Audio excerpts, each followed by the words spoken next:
Hello, everybody, and welcome to the Agent Mastermind Tuesday Strategy class with our host, Mr. Scott Hudspeth, coming to you live from sunny California today. Scotty, how's it going down there? Oh my God, Paul! My son said he's never coming back, and I'm having a hard time with disagreeing with him.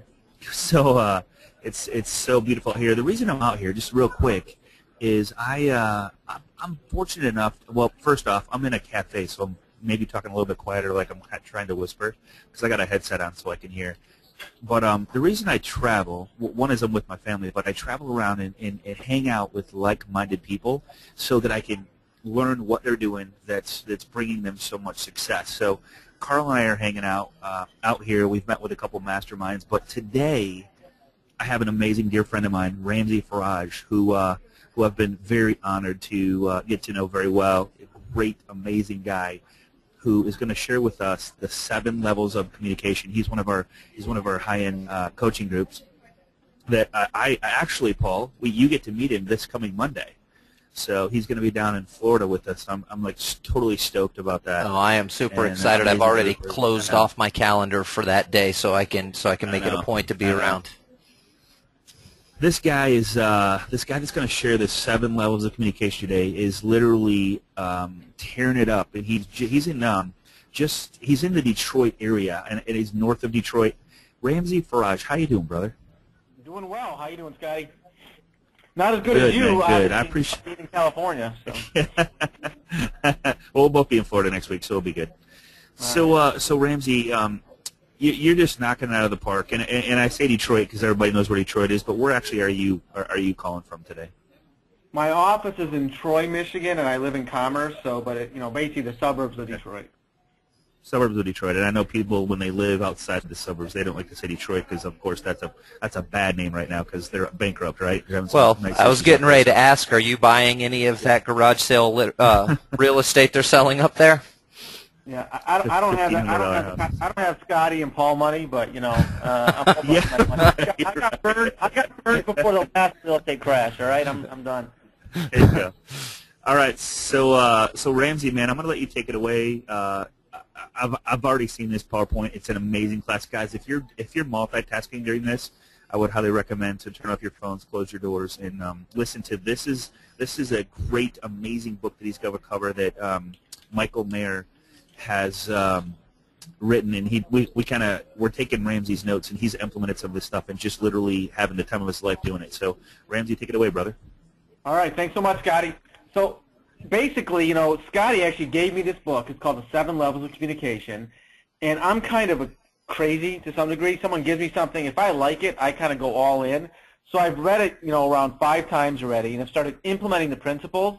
And Scotty asked me to share kind of what I've learned with you guys today, and that's what I'm going to do. I'm going to talk pretty fast because there's a lot to go over in a short amount of time. So it's going to be really good information, guys. Just pay attention, and let's just rock, okay?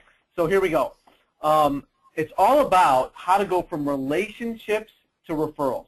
All right, that's the secret of the book, is really how to maximize our relationships to do a ton more business. Because we all know people, but are we getting the referrals we need? And if we aren't, here's how we can do it. All right, and here's the thing: you don't want to wait for a life-changing event to change your life. All right, a lot of us wait for a crisis or to hit rock bottom. Let's have today be your life-changing event. And let's really leave today's presentation with a commitment to take action and actually implement these principles and explode our business. All right, so here we go. So before we get started, I love to start everything on a real positive, bright, cheery note. So let's start with talking about death. That's what I thought we'd start with.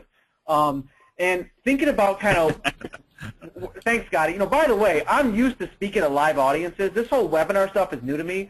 So I need Scott. I need you to laugh at my bad jokes because normally I have an audience to play off. Okay. All right. So work with me here, Scott. You say you're starting off on a bad note, but this is actually like so important because I don't think a lot of people think about this. So I mean, I love that we're starting off with something that maybe will get their attention. I mean, this is some really important stuff. Right. I mean, the reality is we're all going to die, and we need to think about what kind of legacy we're leaving. In other words, we want to think about if there were 12 words on our tombstone, what would we want them to be? Who would we want at our funeral? What would you want people saying about you? You know, what would you want them to say at your funeral has everything to do with how you build your business today. Because, see, our business actually should be a vehicle for helping us live and leave a legacy in our lives. We help people with the biggest transaction in one of those important things in our lives, in home ownership and where they live. And we can touch so many people and have such an impact. Another way I look at this is, after I'm gone, I have a daughter, and if someone walks up to my daughter, what are they going to say to my daughter about me? See, that's how we live our life, how we build our business. The relationships we have are really what matters, and that's what this book is all about. All right, this is something I got from Scotty, and it really has to do with how we're living our life, is are we happy with where we're at today in life, and even are we happy with even the little tasks we do each day? If we're not, and then we have to ask ourselves, well, do we want to be happy? I mean, if anyone's ever seen Saturday Night Live with Debbie Downer, she does not want to be happy, right? Anything anyone says, she brings it down to a negative, all right? And there's that music, and she has this funny look on her face. But assuming you want, so if you don't want to be happy, you want to be Debbie Downer, then great, keep doing whatever you're doing. But if you want to be happy, you need to change something, all right? And that is not just in life as a whole, but in even the littlest things you do each day. If you're doing a task you hate, find a way to have someone else do that task so you can focus on things you love to do, okay? So it's really important to think about that and start asking yourself that question on a daily basis. All right, so here's where we get into really what the book's about. It's where should we spend our time and our money and our resources? Now, what we should not do is spend it on cold calling, door knocking, and advertising. Now, I know all of you guys are real disappointed because you guys love cold calling because that's fun. You know, I love calling people and having them hang up on me. And door knocking, I mean, God knows what you're going to run into nowadays, right? That'd be an adventure in and of itself. So, and advertising costs a lot of money. So, if you guys love doing those things, that's great, but that's not where you should be focusing. It's trying to attract and close people that we have met, that know us or know people we know. Now, I know, Scotty, you've met me, so this might be shocking to you, but back in the day when I was trying to pick up the ladies and I was single, I had a hard time going to the bar and trying to meet someone I didn't know. It didn't work really well for me. But if someone introduced me, someone I knew, to a girl, and then obviously, you know, look at how charming I am, bam, I was in. So the point is, because it was a warm relationship, right? That works in business too. So let's get going. Thanks for the laugh, Scotty. Appreciate it. All right. So we can spend our time, energy, effort, and money on people we actually know, like, and trust. That's what we need to focus on. We need to spend our time, energy, effort on the relationships we have and growing those relationships. See, if you think about who you sold in the last 6 months and really think about it, most of them are probably people that you know or someone you know introduced you to that person. That's what I found in my business. No matter what else I've tried and going after leads and all these things, ultimately the majority of my business comes from people I know or people have referred me that I know to someone else. See, it's the number of your... You know, Ramsey, it's funny that you say that. I was... Can you hear me, brother? So, is there a delay there a little bit, Paul? A tiny bit, like about a second and a half. Okay. So, what I was going to say is I was talking to an agent, and I asked her, I said, where did your last 4 deals come from? And she says to me, a friend of a friend, a friend, and a 4-up. So what that meant was 75% of her business was coming from people that know, like, and trust her. So this is so important to focus on the people that already know, like, and trust you. We're always fighting for the next deal, but if we just focus on the people that already know, like, and trust us, it's amazing the referrals that we're going to get. Amen. There you go. And here's the thing. You know, it's also all about the principle reciprocity. I can't say the word, you know, that reciprocity. People want to reciprocate if you do something good for them. I can't say the word. It's killing me. So the more you give, the more you get, all right? And your relationships turn it into referrals. So if you want to get 50 referrals, well, then you need to give 100 referrals. Or more importantly, it's not even just giving a referral to someone, although, you know, being in real estate or loans and mortgages, we have a lot of opportunity to refer people to home inspectors, to movers, to all kinds of people, right? But also, it's just doing something for them, helping them in some way. The more people you help, the more you're going to get in return. That's the principle.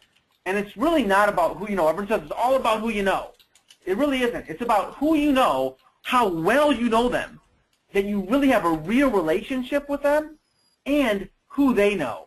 Because if you build a relationship with people, suddenly the people they know are going to be referrals that you're going to be able to work with. But if you just know people and it's super superficial and it's all about how many people or names you can get in your database, but you have no relationship, it's not going to work. All right. Now we're going to do some math. I know I mentioned in the beginning there was going to be no math, or I should have mentioned that, but I lied. My 8-year-old daughter is livid right now because she hates math, but we're going to go for it. Now, Scotty, hopefully you have a calculator, because if I mess up, I need you to check my work here. But 150 equals 9,000. I'm going to show you guys how that works.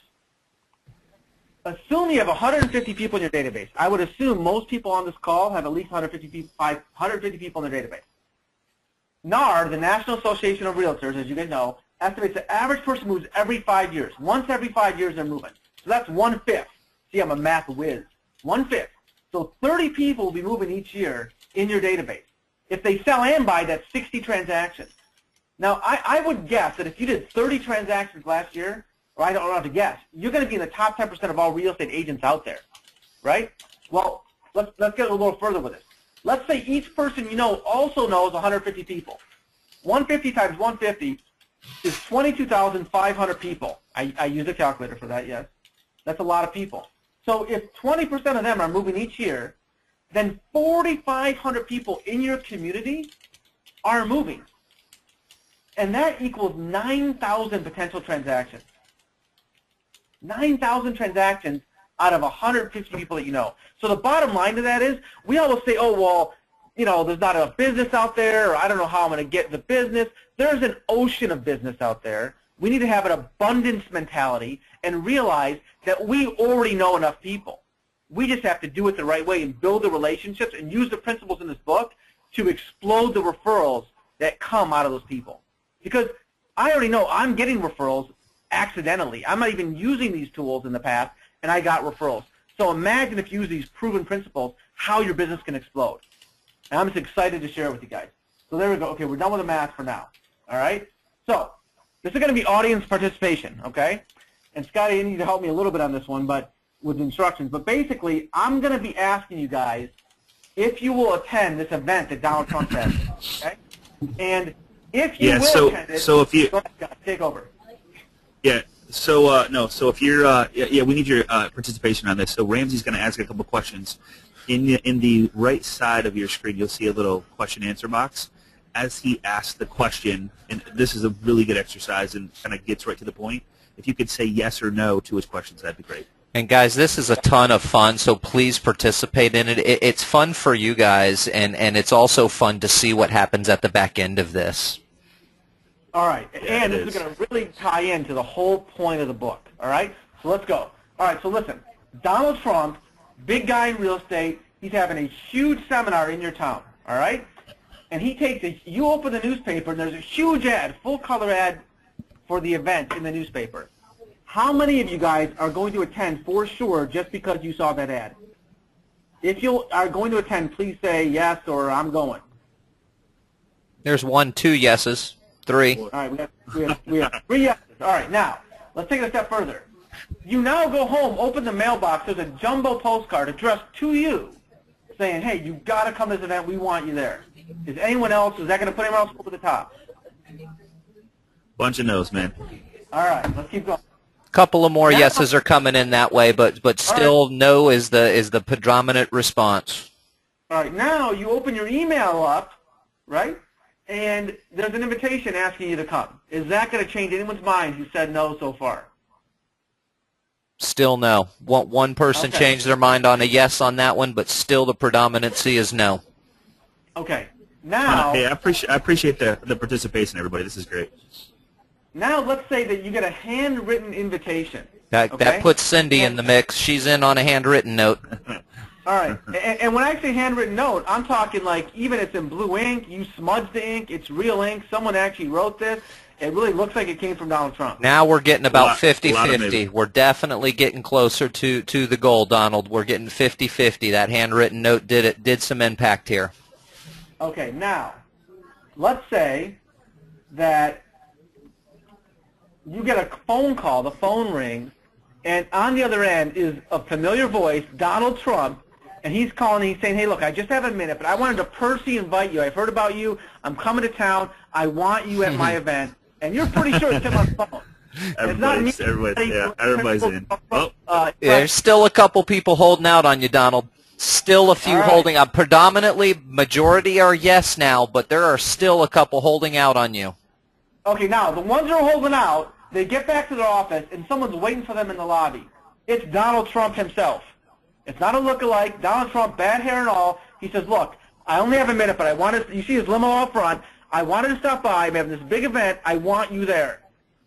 Is there anyone else? Only one person still hates the Donald enough that they're not going to see the Donald because they hate him. But for the most part, pretty much everybody is on their way to see Donald now. Okay, so let's think about that for a minute. No one really responds to billboards, bus benches, ads. You know why? Because you wouldn't respond to them either. You wouldn't respond to the, most of you, to the ad in the paper or the postcard or the email invite. Those things didn't really influence you or cause you to change. What caused you to change was handwritten notes, personal phone calls, one-on-one meetings, right? But in our business, if we were all honest, how many handwritten notes are we doing? How many phone calls are we doing to our database? And how many one-on-one meetings are we having each week to try to build our business? And I know the answer to me, and it's pretty shameful. Yep, we're going to work on that, brother. We're going to work on that. So let's talk about it. So what that brings us to is the crux of the book. It's called the communication pyramid. And as you go up the pyramid, the more impact you're going to have on the other person, and the relationship is going to grow stronger. The bottom part of the pyramid is the lower levels is the informational zone. You want to use that just simply to inform and tell people stuff or update people on stuff, not to try to sell or build relationships. But we do oftentimes we want to use email for everything, so it's easier and we can just check it off our list, right? The upper three levels are the influential zone. Handwritten notes is kind of in between, but it's when you're starting to get more influential. But the biggest ones are phone calls, events and seminars, and one-on-one meetings. That's where you want to be when you're looking to influence, convince, or sell people and build relationships. And that's where we don't spend enough time. So let's take a little closer look at this. Let's look at handwritten notes first. Now, he highly recommends doing handwritten notes, doing them often, and he has some principles on how to do them successfully. I'm going to fly through them because you guys are all going to get this presentation. You can read these on your own. All right, you want to use unbranded cards. And here's the thing. Oftentimes we get cards printed with our, like a picture of a house and our logo and our company name and our address. We're trying to build relationships with people, not have them feel like you're wanting to sell them and you want something. If you were writing a letter to a close friend, would you send it on a note card like that with your logo all over it and pictures of homes, etc.? Probably not. Well, you don't want to do it on these notes either because you're trying to build relationships. Use blue ink. Avoid words like you. I'm sorry, use words like you, geez. Avoid I, me, and my. See, I'm all about myself, I guess. Be specific in your praise. Try to identify something about that person that is good or that you like and say it. Too often we think of good things about people, but we never say it. We expect them to read our minds. And we're much more apt to say something negative when we see that. Leverage the power of positive projection. If you have something that you want to improve on and you see it in someone, let them know how much you appreciate that in them and that it really impresses you and that you notice. Write rightly, slope text upward and left to right. There's a whole book on this. Hey, if he says to do it, he's getting a ton of referrals. That's all I'm writing. The power of the PS. Use a PS as a call to action. People will always read the PS. So that's why you want to ask them to do whatever you want, such as emailing you back or calling you back or whatever you want them to do. You want to put that in the PS. That's one of those little things that people don't really think about is the PS part. But when you get a message and you do the PS part, I mean, think about it in the way that you read emails. You're always looking to that section. So that is absolutely a great place to put your call to action. Amen, brother. And then here's the thing. You want to write these notes to everyone you know. You want to pick up you might say, well, who do I write them to? Pick up a business card. Look in your email. Look in your database. You meet people all the time. Grab a card. Write them a note. Find something positive to say and say it. And to start, you want to take action. I recommend, he recommends writing 50 notes in the first week. and your phone will start to ring. If your business is down, start to do something about it. Take action. Write those notes. Get them out there. And here's the thing. I know a lot of people are to send out cards. I don't want to offend anyone. If there's any send out card reps on the line, I use it myself. Don't use it, because here's the thing. People can tell it's not the same. When's the last time you got a real handwritten note from someone? I can't remember the last time. That's why it's so powerful. And if you start doing it regularly in your business, it will have a huge impact. But you have to do it and take action, and not just say, oh, here's another slide Ramsey shared, and move on with your life. All right? All right, let's go next. Phone calls. We're going to look at each level now, the influential levels, a little bit closer. Phone calls. Now, as you can see, I had a hard time finding a big picture of a phone. My daughter saw this picture, and she's 8. She could not stop laughing. She could not believe that's what our phones look like. Those of you, not that I know ever had a phone like that. I'm much too young for that. But anyway, so here's the thing. That's how a lot of us feel our phones are. They're that big. We don't want to make calls. Well, if you don't want to make calls and you're reluctant, you have to look at it from a different perspective. See, if the objective of your call is to try to help those people and to provide something of value to them, and we're going to get more detail on that, then you're being selfish if you don't call them, because it's not about you anymore. It's about them. It's just a shift in the way you're thinking. First in 10 calls, he recommends that as soon as you get to the office each day, not after you check your email, not after you go chat with people, as soon as you get to your office, right? Do it now. Take action. You call 10 people. They can be people you're showing houses to that week, referral sources, other loan officers, agents, networking contacts, team members, potential clients, whoever it is, but you have those calls preset the day before, and you know when you get to the office, you're calling 10 people, period, which is probably more people than you've called in a long time to build your business if you were anything like me before I started implementing this stuff. Why are you calling? You're calling with a heart to help. They may need a recommendation for a vendor, a job recommendation, whatever they need. You want to find out what you can do to help them, and then take time after the call to send them what they need. Forget about thinking how they can help you grow your business. They can smell it a mile away. So if the conversation goes there, that's great, but your objective is to assign yourself at least one action item so that when it's over, you can actually help them and do something for them to start to build that relationship, okay? That's what your focus needs to be. Hour of power, he also recommends 4 hours per week. You time block, focus phone calls to people in your database.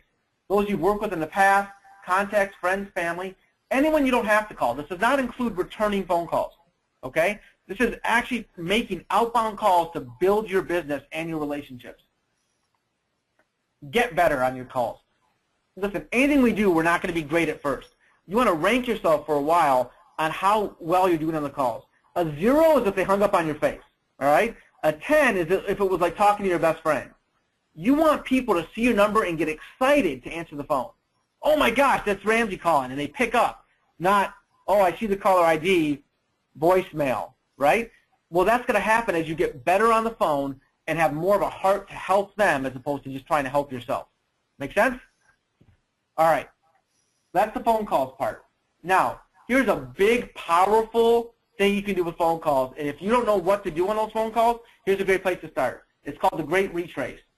That's where you communicate with every person of a strand of referral sources. Now, I'm going to give you an example.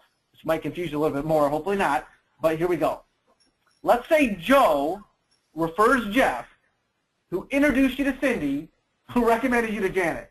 Sounds crazy, but that happens, right? People refer you to someone, and then those people end up referring you to someone else. I mean, that happens in our business. Well, what you would do is you would call Cindy and say, hey, thanks so much for recommending Janet. We're going to be working together. I really appreciate it. Then you call Jeff, right? Jeff's the person who introduced you to Cindy, and say, hey, thanks so much for connecting with Cindy. She recommended me to Janet. Now I'm doing business with her. I just really appreciate you. I want to let you know that. And then you call Joe and let him know about the whole thing.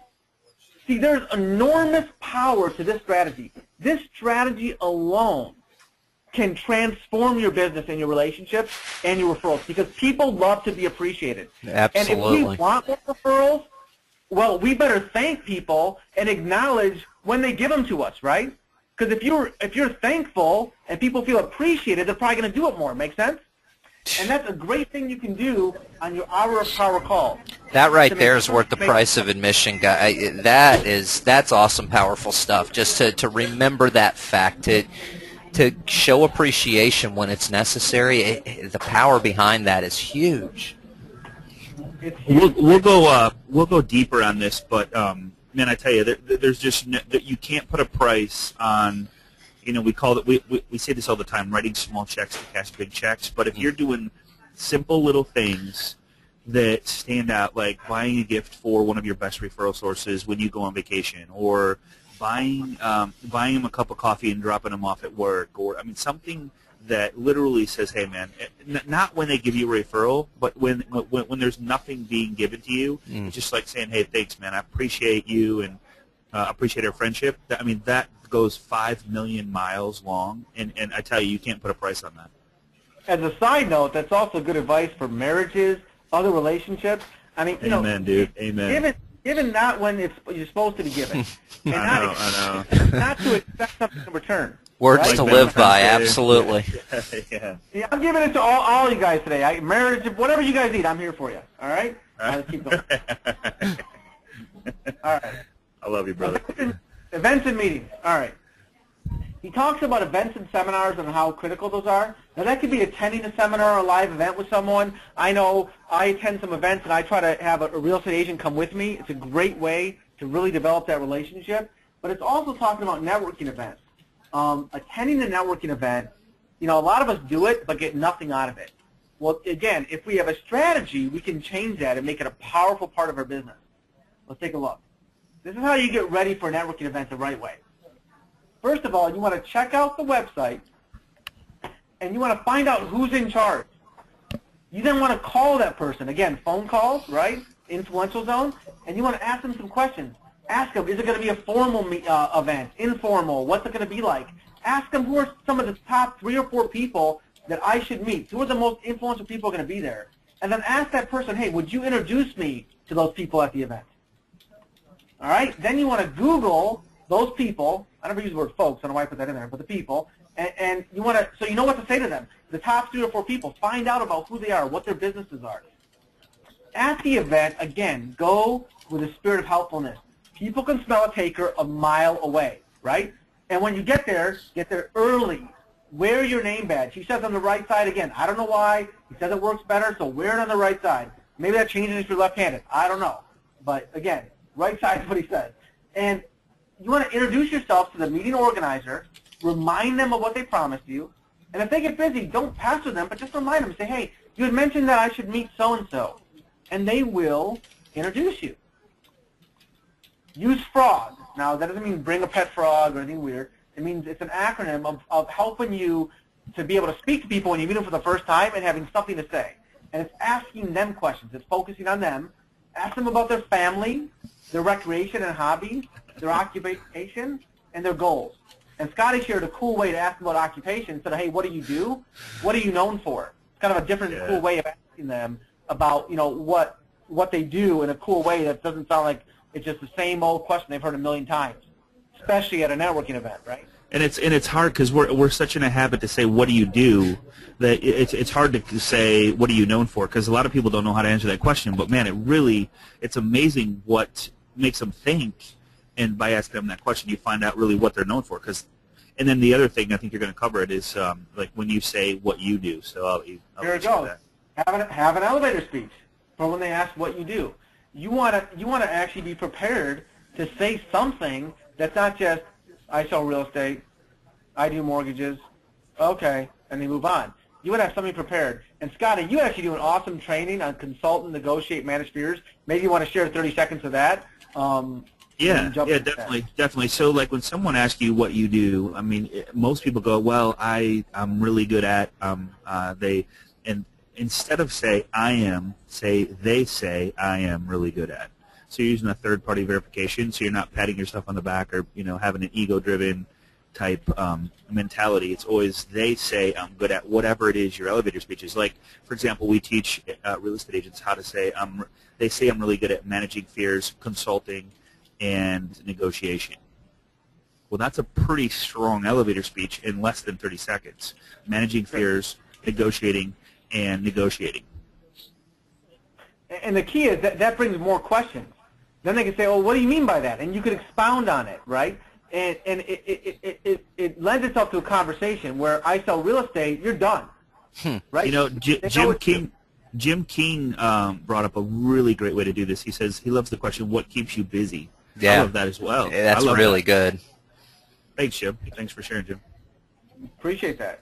So, again, you want to have something prepared and think about it because people will ask you that question, and you want to have something that's going to be a positive, not just a negative, so you can really engage with people. And, of course, your follow-up strategy is you're going to write power notes to everyone you meet there. Get their cards and maybe even jot a little note on the back so you remember something about each one, right, after you're done talking to them, so that you have something specific to say in the note when you send it out. All right. So that's how you can leverage these meetings. And I'll tell you what, there's a ton of meetings all the time going on in your town where you can go to network. All right? I mean, it's all the time practically with all the different organizations. So if you just get on Google, get on some of these local sites, you'll find all kinds of opportunities to go out there and network with people. LinkedIn has all kinds of things in my town I get emails about. I mean, it's there. You just have to open your eyes to them and start to go and start to use these principles to maximize the results of these meetings. Okay, now we go to one-on-one meetings. This is the top of the pyramid, right? This is the most influential you can get, and at least for me, it's what I've spent the least amount of time doing in my business, all right, over the years. So these are the most important hours of your week. You need to prepare for them, all right? So let's talk about what you do to prepare. We'll talk a little bit about who you meet with, too, in a minute. But first of all, again, anyone you're meeting with, Google them, do some internet research. A great idea is also to go on Facebook and learn more about them and what they're doing in their life because it's a great way to learn about what people are doing that's available to us nowadays. Remember FROG, family, recreation, occupation, goals, make it about them, not you. Ask what their biggest challenges are. When you meet with someone, you go in wanting to help them, you have to know what they need help with. You need to ask questions to get them thinking about what you can do for them, what the challenges they have, so that you can try to help them. Here's a big one for me. Match their natural pace of conversation.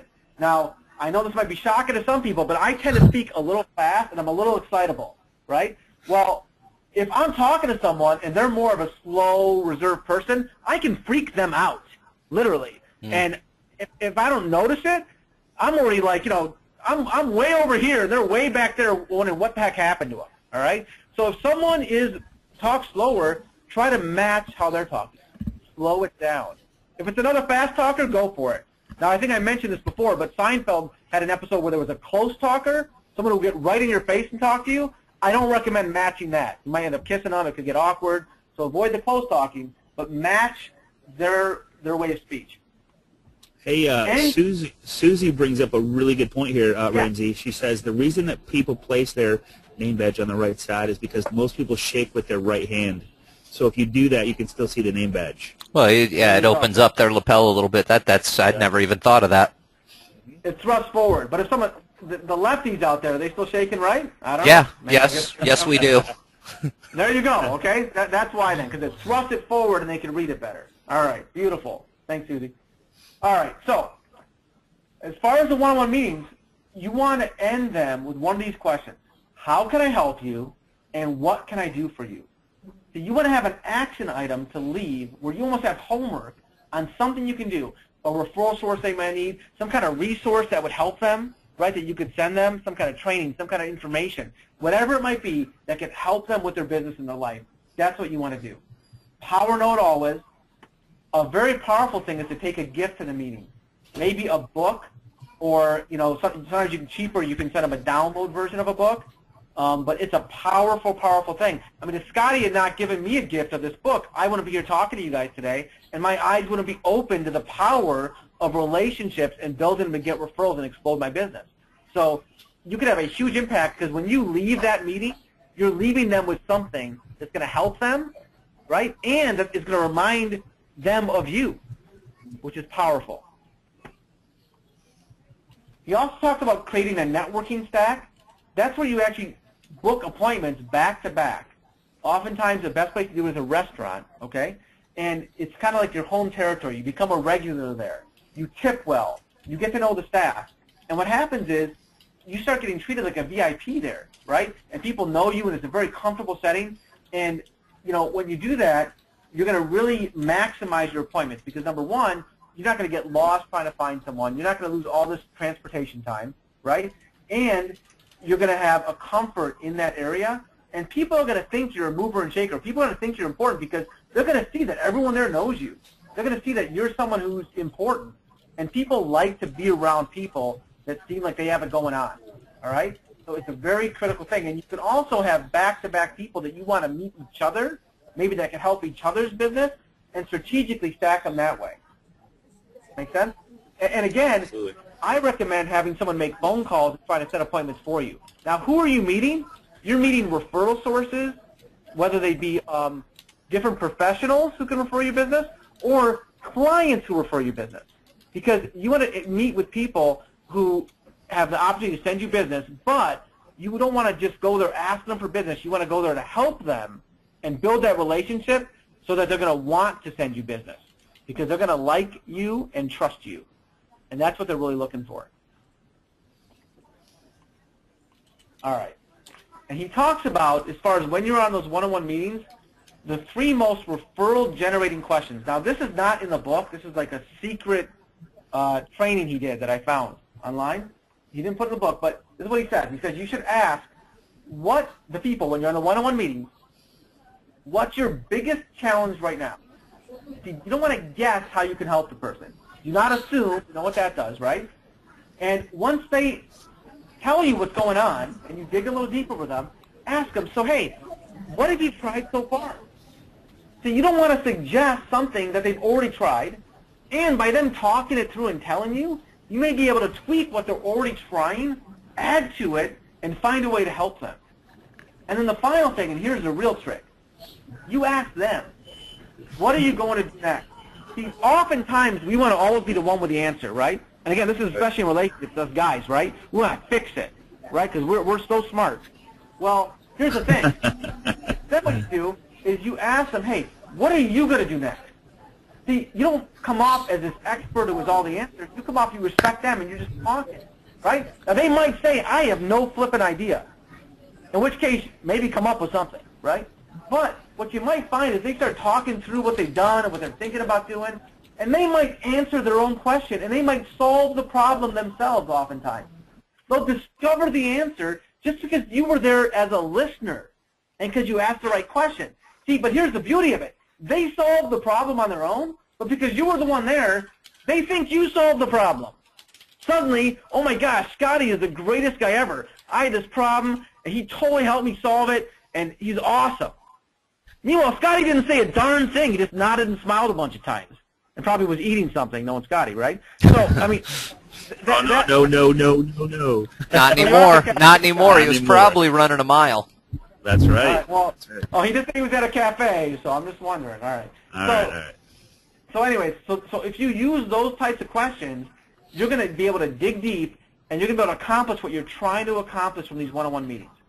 I mean, think about this. So, like, when you meet with a borrower or you meet with a seller and you ask them that question, what is your biggest challenge do you see moving forward with what you want to do? And let them answer you. I mean, then you can find out what they're – I mean, a lot of people go, okay, what's the best way to communicate? How much do you like to be communicated with? I mean, finding that stuff out is really important because then you could adapt to how they want to do business instead of how you think they should, want to do business. You know what I'm saying? That's right. Definitely right. All right, so that's how you can start to maximize those one-on-one meetings and to really think about it. And again, I really recommend reading the book because it goes in a lot more depth on this stuff, and you'll get it. If you're not getting it now, it will click. But once you really get this and start to do it and take the action, it'll become easier, and you'll get it, and you'll see the power of it. All right. And here's the thing.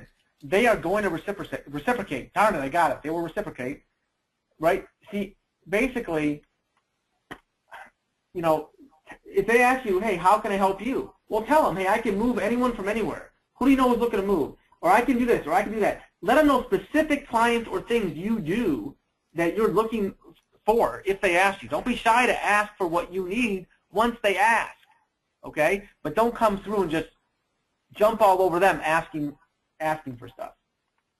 All right. He also talks about follow-up and having materials to send to people. And he talks about using a successful success story. Now what these are is basically think about when was the last time you made something good happen for a client. Now, I don't know about you guys, but I have situations all the time where someone will send me a deal and the appraisal came back $50,000 too low at another lender. They sent it to me. Somehow our appraisal process is better. We get it, the deal closes, and I'm a hero, right? Well, when that happens, I need to be documenting that, right? And you want to use these 7 steps to document whatever your success stories are. So here's how you do that. You're going to, first of all, obviously be specific. What was the client's name and situation? What was the problem or challenge that they were going for? For example, Josh and Jill were first-time home buyers and they had no idea what was going on. Well, what would happen if you weren't involved in the situation? What's the worst possible thing that could have happened? Well, they would have bought that home that backed up to the highway that they were in love with. That was a terrible investment, right? How did you help them solve the problem? You educated them on what made it a good investment. What was the result? Be specific. They bought a great home that was a great investment, okay? What did the client say to do let you know how well you did? In other words, include their testimonial. Or, hey, they referred me to someone else. Or, hey, they said this, that they were so happy and so thankful, whatever it might be, the testimonial part. And then ask if you can use their picture in the success story. It makes it so much more powerful when you have an email that you send out as a testimonial or something on your website or something you use in a mail piece when you have a picture of the person there. It makes it a ton times more credible, okay? And you're going to use these success stories in your marketing and your follow-up plan, which is what we're going to get into next. We're going to be talking about the F-bomb. Now, I know you all know what the F-bomb, right, is.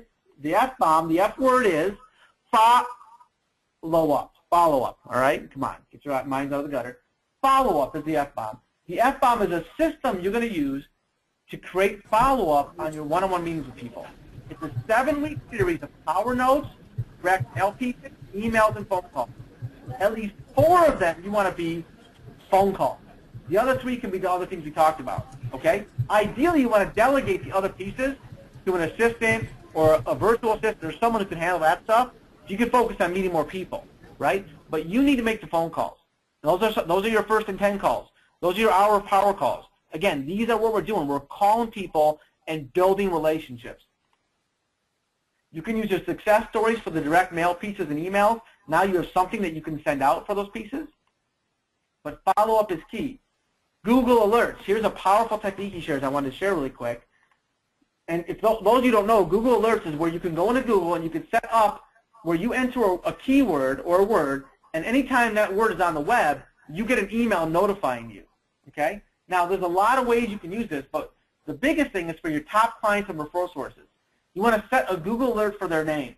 If one of your clients or referral sources ends up mentioned online in a positive way, right, in a positive way, then you want to notice that, see it, and then send them the article, send them what you saw and say, hey, I just noticed that you were in this article, whatever. That's so awesome.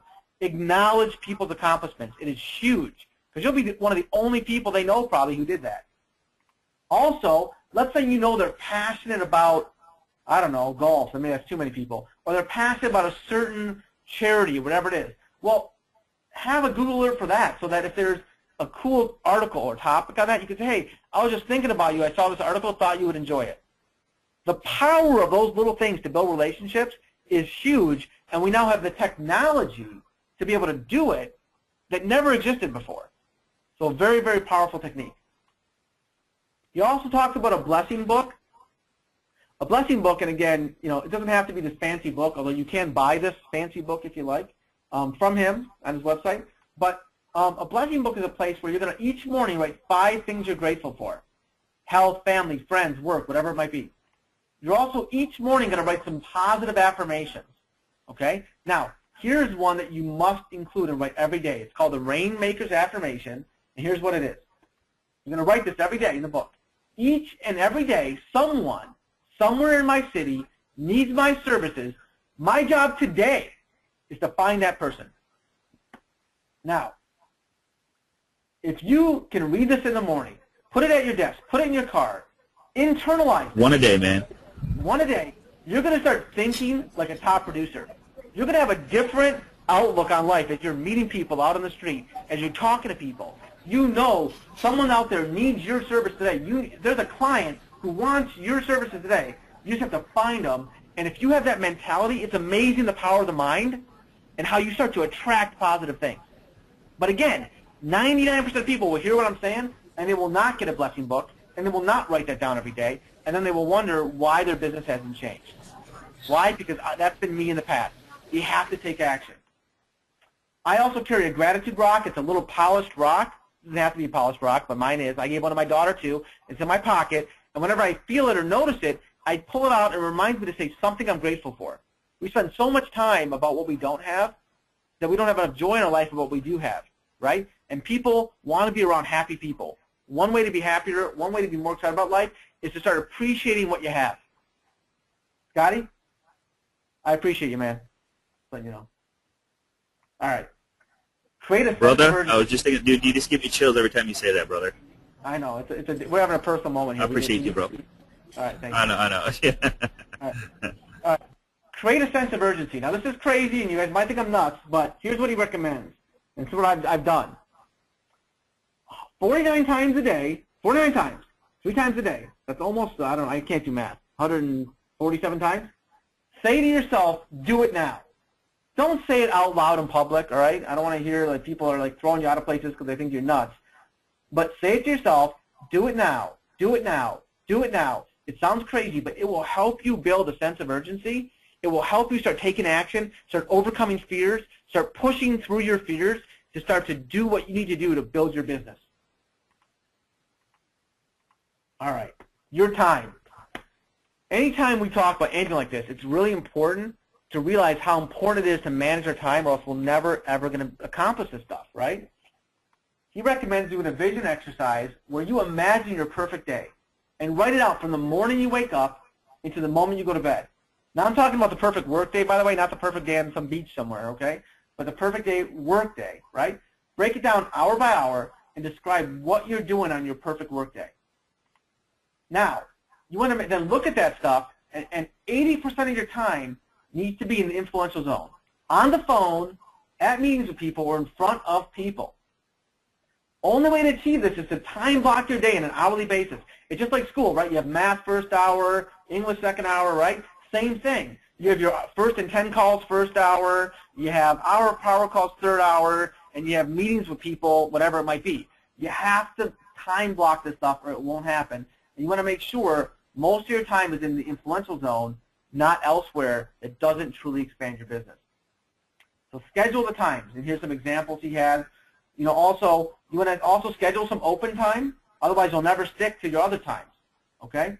But you have to schedule this time. First and 10 calls we already talked about, but again, you want to schedule those. And hey, I know Scotty's done a whole presentation on this. I teach a whole presentation on this with the 80-20 principle, but I can't stress enough that my business changed dramatically when I got an assistant and started to delegate things. Dramatically. And I did it when I couldn't afford to do it, and now I realize it was the best thing I ever did. Because so proud of you, brother. I really am proud of you, man. We could do a whole hour class on that. I can do a 5-hour class on that, right? And we have classes on that. But you have to take the plunge, start to delegate the things that are busy work that anyone can be doing, right? And stop using those as an excuse not to do the things we need to be doing to explode our business, start building relationships, getting referrals, and having a life that we don't even recognize from where it is today. The 4 rituals, he talks about this, it's key. Hopefully, if you start to implement this stuff, you start getting busy, right? Well, here's what you want to do. You want to have some rituals to keep control of your life. Morning ritual. You do your affirmations in your blessing book. Personal preparation for the day. Exercise, right? Something that me and Scotty apparently both discovered recently, all right? Pre-leave ritual. Get your desk in order before you leave for the day. Write down your first and 10 calls. Write down the 10 people you're going to call the next day. And I recommend doing it on a notepad, all right? And keeping it right in front of you at your desk. And check your time blocking for the next day to make sure you have to adjust things to make sure you know what's going on that next day. Pre-sleep ritual. Before you go to bed, you're going to do some reading, some visualization, some praying, stretching, whatever it might be. But oftentimes we don't take a moment to kind of de-stress and kind of like just take a breather before going to bed. And then if you're anything like me, I don't get a good night's sleep because I'm thinking about all this stuff all night long because I didn't get my mindset in the right place to go get some rest and recharge for the next day. Sunday night ritual, he recommends taking a look at the entire week's schedule, making sure all your appointments are in order. He even actually says you should put your clothes out by day, have them in the closet right down to the socks, and I'm assuming underwear even. Have it all out there so that you don't have to think about, what am I going to wear? Oh, that doesn't work with that. You know, some of us waste a half hour figuring out what we're going to wear in the morning. All right? Get more organized in your life. You'll have a big payback. Now, here's where it starts to get interesting. This is all about our database, right? We're talking about building relationships. Well, when we build relationships, we have people in our database we're building relationships with. We're going to become more of a communicator than a marketer. What's that look like? Well, you market to someone, but you communicate with your clients. You're going to build your community by communication, okay? So that's what you want to do. You want to stay in the influential zone with your database, which is your community. How do we do it? First of all, never forget it's people who buy, and nothing is going to happen until people say yes. And no one is going to say yes to you if they don't trust you. And they're not going to trust you if they don't have a relationship with you. You need to go through your database and grade your database. A+. A+ are whoever in your database has referred you multiple times a year. You want to code them in some way in your database. These are my A+. A's are champions. They refer you on average maybe once a year. B's, people with potential, but they're not really referring you. C's are maybe friends and families, personal contacts, but not really sending you business. And then D's have never sent you business, and they probably are never going to. They might not even like you, but you have them in your database for some reason. D means delete, all right? If it's D, we want them gone. We want to have you focusing your energy on the maximized benefit of the people who have the most potential to get referrals and relationships with. There's only so many hours in a day. So if you need help creating or expanding your database, or maybe you're new, or maybe you just need some fresh people in your database, there's an awesome resource he has at this link. And again, you're going to get this presentation where it's a memory jogger that's unbelievable. I had like 30 new people in my database I never would have thought of because you don't think of them until I went through this memory jogger. So I recommend everyone do that. Okay, so now once you've graded your database, then you want to develop a communication plan to make sure you're in the influential zone and make sure you're building a relationship. Nothing happens without a plan, all right? So you're going to develop a communication plan for each grade. The ambassadors, those are the A+, right? They deserve the most communication. You want to call them at once a month at least. That's, again, calls for your hour of power. And quarterly, once every 3 months, you want to try to meet with them, ideally at your networking stack at a restaurant. All right? Eventually, he even recommends your top referral sources. You meet once a year and kind of a board of advisors where you have them together for a nice dinner and you kind of go through your business and their thoughts. And that's a whole more advanced concept, but he does talk about it in the book. Champions are 4 times a year. You want to make sure that you contact them 4 times a year, at least, minimum, right? And this is phone calls, meetings. This is not emails, right? All right. B's. The B's, we don't really know what they are. They might be A's or A+. They might be C's and D's, and we move down. He has to recommend the way to find that out is you send an email out that's a guaranteed response email. It basically says, hey, I have a few quick questions for you, and I hope all is well, and I want to touch base. I lost my train of thought here. Oh, that's the subject, sorry. I have a few quick questions for you. And then he says, in the body of the email, hope all is well, want to touch base. I have a couple of specific questions for you. Could you please call me your earliest free moment? It's not an emergency, but when you have a second, please give me a call. I promise to only take a few minutes of your time. Thank you in advance. Talk to you soon. P.S. If somebody else answers, please let them know that I need to talk to you. Thank you. Again, that's putting more power on it. And he's saying when he sends his emails out, people call him. These B's call him. Now, when they call you, you're going to do your small talk, and then you're going to use something he calls the Am I the Chosen One script, which I realized I forgot to put in here. Basically, the Am I the Chosen One script is basically asking them, hey, if your friend, family member needed a real estate agent to help them with a home, who would you refer them to? Yeah. Now, they might say, well, I'd refer them to my Uncle Bob. Well, guess what? That person now is a D. You don't need them in your database anymore. You need to focus your energy on them. They might say, well, it's you. Or you might be able to say, well, they might say, I'm not sure. Say, well, what would it take for me to be that person? right? You want to start to find out what category they're in and get the people who are A's or B's and turn them into A's and turn the A's into A pluses. Hope that makes sense. Again, the book goes into more detail on it. By the time you're done, you want to have no more B's in your database. You want to either know, hey, these are people who are going to promise to refer you, or they're people who should be deleted because they're not going to work with you again. You want to find that out and focus on the right people. And he recommends sending that email out 20 people at a time. If you send 300 emails out like that and they really all call, you're never going to get back to them. Okay, so that's the communication plan. He then goes into how much time we have. Not much, right? Like 4 or 5 minutes, Scotty? All right. He talks about relationship to referrals. 4 to 5, brother. 4 to 5. All right. We're good. We're good. We're on track, actually. Amazingly. Okay. So he talks about relationships to referrals. Now, once you have, well, first of all, again, for someone to buy from you, they have to trust you. And if you follow the 7 levels of communication, you're going to increase that trust. And your database will start to trust you more and more. Why? Because you're touching them in ways that influence them. You're touching them with meetings. You're touching them with phone calls. You're sending handwritten notes. They are going to trust you. Now, once you feel like you're an 8 out of 10 when you're on the phone with these people, where it feels like, man, we're almost like good friends, where you've helped them in a few ways, you've sent them a few things, right? Well, then that's where the theory of reciprocity comes in, and it's okay to start having referral conversations with these people and starting to ask for the referral. But again, we never say referral. Never say referral, all right? Instead we say, hey, introduce me to those that they love and trust, neighbors, friends, family members, and coworkers. See, people don't want to refer people. It's an emotionally charged endorsement where they're putting their reputation on the line. They won't refer you, but they'll introduce you all day long if you ask. And that's what you want to focus on. He goes through a few scripts, and again, I'm going to fly through these. They're in the book. You can read them, start to make them your own, right? You don't do them word for word. One of them is the birds of a feather flock together script, okay? Basically, people who are doing something typically know other people who are doing the same thing. So, for example, let's say someone's moving from renting into buying. You might say, hey, it's been great working with you.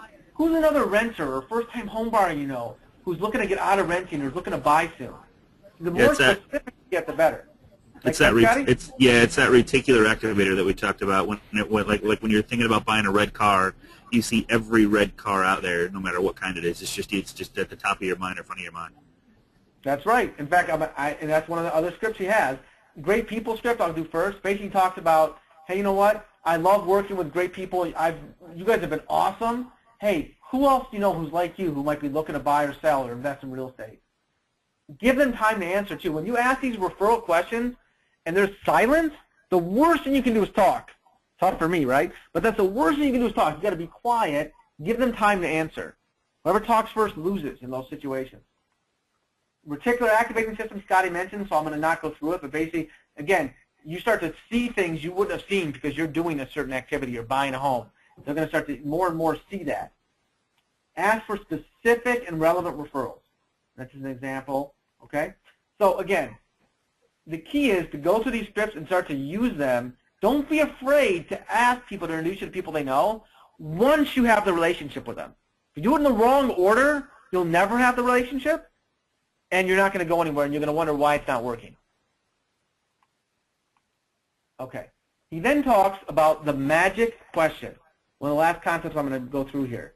And it's all about knowing your customer. Scotty, you mentioned this briefly earlier, but you need to know what kind of people they are, and you need to sell to them in the way they want to be sold to, all right?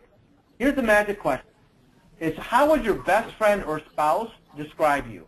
Straight to the point, social and outgoing, steady and dependable, or cautious and perfectly accurate? If you had to choose just one, what would it be? What would it be, Scotty? Oh, man, that's a tough one, dude. Straight to the point for me. All right, there you go. So, and then what you do is you put that magic question on your intake forms. By the way, an intake form is a form you have your customers fill out, and it asks them things like that question. Ask them about their hobbies, their interests, or you could refer back to it, right? And I have an example that I can even send out that's from the book, all right, that I can send you guys. But you want to know the behavioral style of your client, and it falls into this whole categorization that it's called DISC. It's an acronym. The D stands for dominance. These are people who are straight to the point, like Scotty. They're driven, they're fast-paced, they're impatient, they're efficient, and they're brutally honest. And they aren't into long explanations, they want the bottom line. The I people stands for influence. They love to socialize, they're outgoing, friendly, emotional, energetic. They're the life of the party. S is the steadiness people. They live to serve and please others. They prefer predictability, security, right? They enjoy systems. C is for compliance. These people are perfectionists. They expect everyone to comply with the rules. They create order, process. They can seem inflexible at times, right? They want to know, they want it done right. They want the facts. Now, here's the thing. What you have to realize is the buying process of buying a home brings out everyone's inner C, even if they're not really a C. See, the bigger the purchase, the more attention to the details people give it. In life, there's three things you never mess with a person. Their family, their home, and their money. Well, we mess with all three. Yeah, no right? question. They're going to want specifics, details, and facts. Don't get shocked or offended when they start asking you questions. And be prepared and have a system in place to make sure you're giving them the answers and the facts they need. It's important. See, sometimes as an agent or a loan person, it's easy to wonder, man, what do you feel so worked up about? Why are they so upset? Why are they so uptight? Why are they freaking out?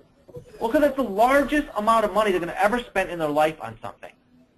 So let's realize that and not fight it, and instead embrace it and make sure that our process with our customers gives them the facts they need to be comfortable with the process. Because then they're going to have a positive experience and want to refer you to other people. Now, the golden rule is this, guys, is to treat others as you would want to be treated. And I'm going to have a typo there. That's all right. But forget about the golden rule for a minute. I want to talk about the platinum rule. Treat others the way they want to be treated, even if it's not what you would want yourself. You want to sell the way the buyer buys. So by asking questions like this and finding out their personality type, then you can try to relate to them, right, in a way that fits their personality. Now, the book goes through way more detail on this. It even gives you examples on how you would call different customers or talk to different customers based on the personality. And it's awesome. I really recommend reading it and trying to implement that in your business. All right? So, we're about out of time. That's the basic principles of 7 levels. But here's the thing. Here's the biggest principle for the end. Do it now, guys. That's the biggest principle. 90% of this is taking action. No question. Don't make excuses. Leave this call. Go to this website link. If you don't have the book, order the book. Then when the book arrives, read the book. Not 2 weeks later, not a month later, that day, right? Start implementing the concept. Nothing's going to be perfect in the beginning. Just start doing it. If you take action, you will win, and these things will work for you. Okay? And hey, okay, so you guys, go ahead. So let me ask you, who on this call right now is going to buy the book and read it and take action in this form from and there's so much more in this book. It is an amazing read. I want to know who on this call right now is going to take action on this right now. Carlos already downloaded the book from Amazon. All right. Did you see that? That's awesome. Look at that. All right. Hey, go ahead and show the website, buddy, so where they can get the link. And if you Google it, you can get it too. But do you have the link? I actually do. Scotty, is there a way for me to paste in as a response to everybody? I've got the Amazon link, or is there a special link we use? I thought Ramsey had it. Go ahead. Hold on a minute. Okay. It's cheaper if you use the link here. Okay. K Booth said I bought it 10 minutes ago. How much though? $3.03 on Amazon, I believe. $30? It's 20. It's I think it's less $3. on the. Oh, $3. All right. Well, go to Amazon then. The bottom line is, go get the book, right? I don't care how you get it. Get it. Here's one way you can get it, or just go get the book. All right. That's the bottom line. Scotty, a couple of people are asking how to get a copy of the PowerPoint from Ramsey. Ramsey, do you mind sharing the PowerPoint with us? I do not mind. Awesome. So to get a copy, guys, just contact the loan professional who sent you, and we'll make sure that those loan professionals have a copy of it. Guys, hey, Ramsey, you got like unbelievable amount of praise and awesome speaker, and which dude, I appreciate that. Yeah, you are amazing, and you should do a lot more of this. And I'm just glad to be a part of your life, brother. So, hey guys, listen, real quick, if any of you guys want to connect with me or just want to tell me what you thought about the presentation, I would love it if you go to my Facebook page and just kind of leave a comment. You could also message me if you wanted to ask me anything or contact me in any way. And, hey, connect with me on LinkedIn. I'd love to connect with you guys. And I also have a LinkedIn group as well. But, again, you'll have a copy of this PowerPoint with these links. I would love to connect with you guys and just hear what you guys had to say. And also, brother, if you don't mind, I was going to have them comment on the page where there's like 1,400 people just on their thoughts. So if you don't mind, I'll take the screen from you just for a second. Is that cool? Go for it. Okay, cool. So there's all his links if you got it, and we'll make sure that you're going to get a copy of this PowerPoint. But let me just really quick go to this right here. Okay, so join us on Facebook.com/groups. Let me just blow this up a little bit. /Agent Mastermind. There's over 1,400 and growing strong. And if you guys could do me a huge favor and just give Ramsey a little bit of applause on the page, I'd greatly appreciate it. Just to, like, help everybody out, because man, I mean, our goal and passion and belief in life is just to try and help people with whatever it is. Everybody's a little bit different, and whatever your passion is, whatever your beliefs are, whatever your goals are, that's what we're here to do, and that's what this class is all about. So connect with your loan professional, put some stuff in place. Put it in your calendar. I mean, I can't stress. You can write down your goals, but until you put it in your calendar, when you're physically going to work on your goals, it's never going to happen. So I would recommend just going right to your calendar today, put in there when you're going to spend time on your business. Make it happen, guys. Book your calendar a week in advance, 2 weeks in advance. And then that's it, 7 levels of communication. Ramsey got the class from you, so I'd love to see you guys here every week. Week after week, whether it's closing 1 more deal a month or 2 more deals a month. I would love to hear the success stories on the Agent Mastermind group or whatever you guys have to share or want to share. So a lot of help there. There's a million different people there that give different comments on situations, websites, links. Also, one more thing, too. These are the last 8 classes you're going to get with the link to the recording. So I would highly recommend going in and checking one of those if you're interested in a free website. We had an amazing last 3 weeks. And so on. So Ramsey, dude, you rock like nobody's business. Thank you, brother. I'm gonna put it back to you so you guys can connect with Ramsey. And here, go ahead and share your screen, brother, and share that last slide so they can connect with you if you want. And Is it back on? there you go, man. It's back. So, dude, I so look forward to hanging with you next week in Florida. It's gonna be a really good time. We're gonna get a lot done. And we're gonna work on our plan, right, Scotty? Is that what we're doing? We're gonna map out the next 12 months, brother, followed by a 90-day plan, and we're looking at our tan by the pool. I didn't know that. Well, all right. well, we're gonna do the tan too. We're gonna lift the roof off the top, and we'll work on our tan at night, man. So, all right, brother. Sounds good. All right, man. All right, buddy. Thanks so much, everybody. Appreciate you being here. Appreciate you, everybody, and Paul. Love you like a brother, man. Have a great rest of your time, and no more surfing for you if you're doing rib stuff, my friend. Oh my God, yeah, we're gonna take a little kayak trip through some caves today, so I'm excited about that. So. Well, there you go. That sounds like a great time. Scotty, don't end the webinar right away. I got a couple of people I've got to try and find their loan professional for them that are reaching out. So just bear with me 1 second on closing that up, and I'll turn it off when you want if you guys want to go ahead. Cool. Okay, Jan, real quick, Jan, we're going to be in Dunedin, Florida, like in just 20 minutes from Tampa. Clearwater, Dunedin. So, yeah, Dunedin, yep. That's where we're going to be.